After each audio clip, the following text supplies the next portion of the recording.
Hi everybody, Daniel here from Basement Tech. You might remember in my last video I was talking about one of my favorite sources for maker materials, the Hamfest. I want to report back on some of the fun and success I've had with some of the things I got there. So far no failures, and I'm showing you the first of the spoils. You might remember I managed to pick up this little camera here, 1080p for only $5, and I'm running this little app on Linux called Cheese, and lo and behold, it works.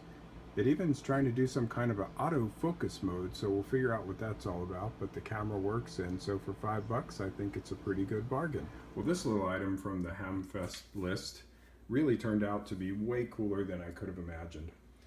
Up on the roof I have a HD TV antenna that I've had up there for a while connected to this TV up here.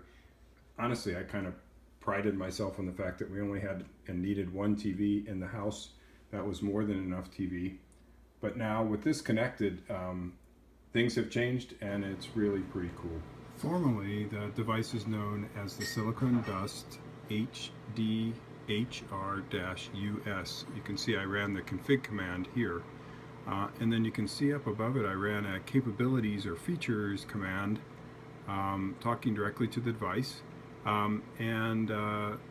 You can see that it has quite a lot of capabilities, not only broadcast but cable TV tuning and lots of other things. Remember that it had two tuners, two separate antenna connections that you can configure independently, and Ethernet out the other side. So this is where it gets really pretty exciting. I'm not going to go through all the configuration because I found it just off the web, but this is a Linux box running MythTV, and one of the choices on MythTV is, of course, to watch live TV. So MythTV is actually like a DVR and tuner and display and everything in one. So I can ask it to watch TV, and there I am at the risk of some copyrighted material watching TV on my Linux computer. We've configured the same thing on a Windows box using Windows Media Center, which is also compatible after loading a driver with this Silicon Dust hdhr-us. This is an older box.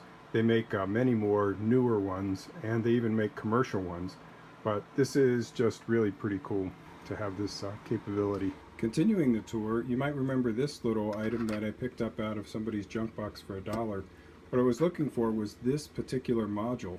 It's got the volume and power control there, you know, a pot with the little clicky switch at the bottom, and the connection for the microphone. Well, turns out I took the one out of this old carcass and put it up into this Motorola radio, which is fully functional now. I can turn it up and down with no scratchiness, and it actually works like you would expect the volume control. So that's a win. Well, down here, just to highlight maybe one small miss, again, this was $1 or $2, this fancy orange case for a fluke meter. Turns out it's for a fluke meter that's different than my fluke meter. So, oh well. Sometimes you win, and sometimes you get overzealous in other people's junk boxes and end up with something that's not too useful. Quite sure I'll find somebody in the maker community who would like to have that orange case for a fluke meter. And finally, sort of the pièce de résistance, apologies to anybody who really speaks French. This is the radio that you might remember from the original Hamfest video. Half of it is missing because this is a radio designed to have a remote control head. This is inside my car, and we'll take a walk back to the trunk where the radio is mounted.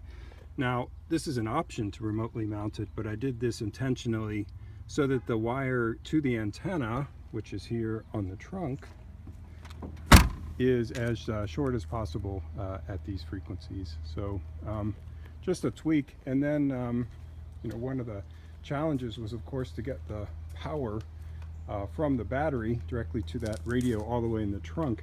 It's always recommended with these higher power radios to run a power cord, a cable, directly to the battery. It's fused there, you can see, and that 12 gauge wire runs through the firewall and through the car and all the way back to the radio in the trunk. Remember, this is about a $329, $350 radio. Still completely functional, about 10 years old, that I got for $50, $50. So from a Hamfest point of view, this was a great buy, and it's giving me great utility here in the vehicle. All right, there you have it. A few items from the Hamfest installed and having fun with all of them. Hopefully you've got an idea what this is all about, and maybe you'll use Hamfest in the future for some of your project needs. Don't forget, you can see this and some other projects from the Basement Tech Makerspace at the Milwaukee Maker Fair coming up September 23rd and 24th, 2017 at State Fair Park. So thanks for watching. If you like it, like it. If you really like it, subscribe. Talk to you next time.